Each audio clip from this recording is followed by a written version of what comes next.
Baik, Assalamualaikum warahmatullahi wabarakatuh. Perkenalkan nama saya Nur Fadila. Saya dari Prodi Manajemen. Kali ini saya akan mempresentasikan PBL saya pada mata kuliah Pemasaran Internasional dengan judul Produk Barang dan Jasa dengan Masa Edar Global. Kopi instan Nescafe.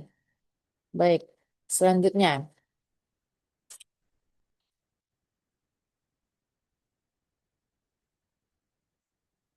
Di era globalisasi, perusahaan tidak hanya menjual produk di satu negara saja, tetapi juga ke berbagai negara. Karena itu, perusahaan harus memiliki produk yang bisa diterima oleh banyak budaya yang tetap memiliki daya saing.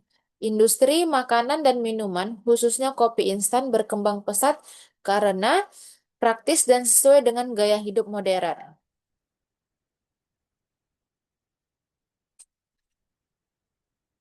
Baik, selanjutnya. Alasan pemilihan Nescafe. Mengapa Nescafe? Nescafe dipilih karena merupakan merek kopi instan global yang diproduksi oleh Nestle.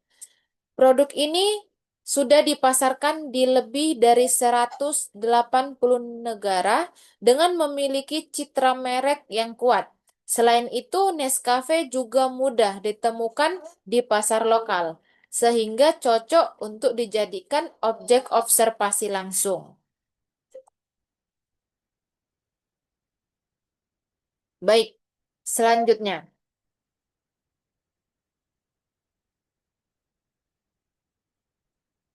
Tujuan dan manfaat penelitian. Tujuan dari penelitian ini adalah untuk menganalisis keberhasilan Nescafe sebagai produk global dan memahami strategi pemasaran internasional yang digunakan, dan manfaatnya adalah membantu mahasiswa memahami penerapan teori pemasaran internasional secara nyata, serta melatih kemampuan analisis pasar dan observasi lapangan. Baik, selanjutnya. Konsep Project Based Learning, PBL. Project Based Learning atau PBL adalah metode pembelajaran berbasis proyek nyata. Melalui metode ini mahasiswa tidak hanya belajar teori, tetapi juga melakukan observasi analisis dan pelaporan. Dengan PBL, mahasiswa bisa lebih memahami pemasaran internasional secara aplikatif dan kritis. Baik, selanjutnya. Produk global dan masa edar Nescafe.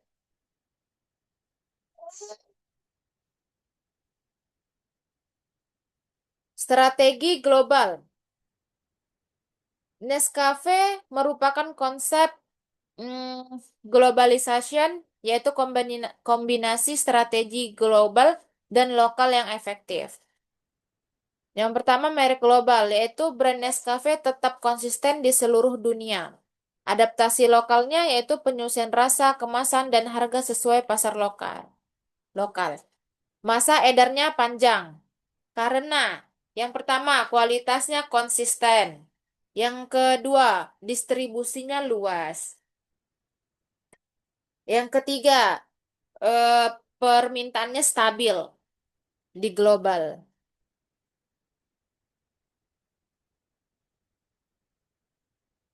Baik, selanjutnya, observasi dan pengumpulan data.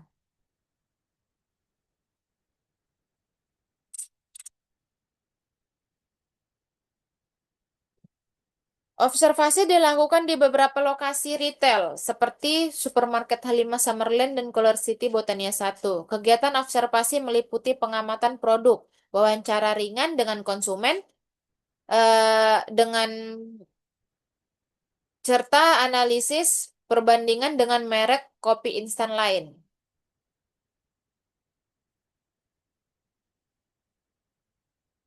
Baik, selanjutnya temuan di Color City Botania 1.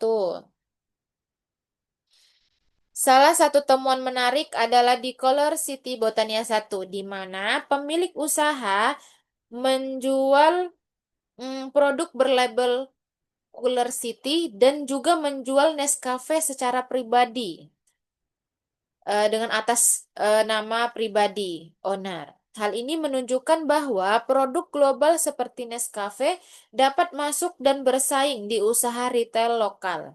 Keberhasilan Nescafe tidak hanya dari produknya, tetapi juga dari jasa pendukung seperti distribusi, promosi, dan branding. Baik, selanjutnya, analisis produk barang dan jasa.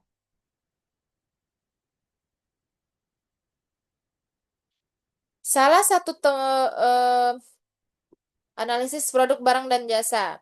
Keberhasilan Nescafe di pasar global tidak hanya bergantung pada produk fisik, tapi juga integrasi dengan layanan pendukung yang konferensi. Yang pertama, produk barang. Kopi instan saset untuk konsumsi praktis. Kopi bubuk botol untuk kebutuhan keluarga. Kopi kaleng siap minum untuk mobilitas tinggi. Kemasan beragam sesuai segmen pasar. Dari produk jasa, pemasaran dan promosi global yang terintegrasi. Yang kedua, branding internasional dengan identitasnya kuat. Yang ketiga, distribusi dan logistik multi tingkat.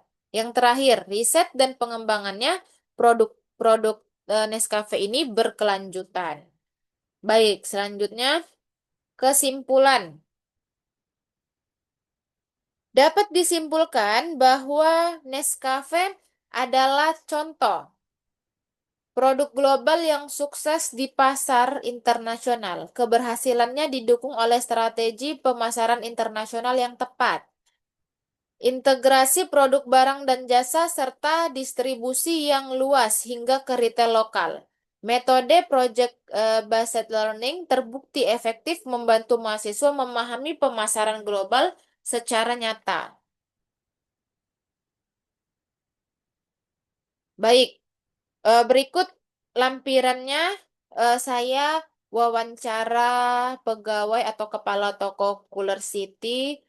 Bisa dilihat sendiri. Ada Cooler City menjual berbagai macam minuman, es krim, lebih beridentik lah dengan es krim. Tetapi ownernya inisiatif memasukkan menu lain di luar label Cooler City. Jadi, eh, kalau kita beli Nescafe atau Nescafe yang sudah diseduh, mm, dia tidak dicantumkan label Cooler City-nya. Beda dari produk yang memang bawaan dari Cooler City.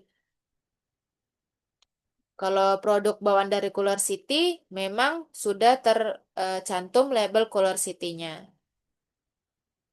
Bisa dilihat sendiri dari gambar, ini ada list harga kopinya yang dipajang di depan kasir.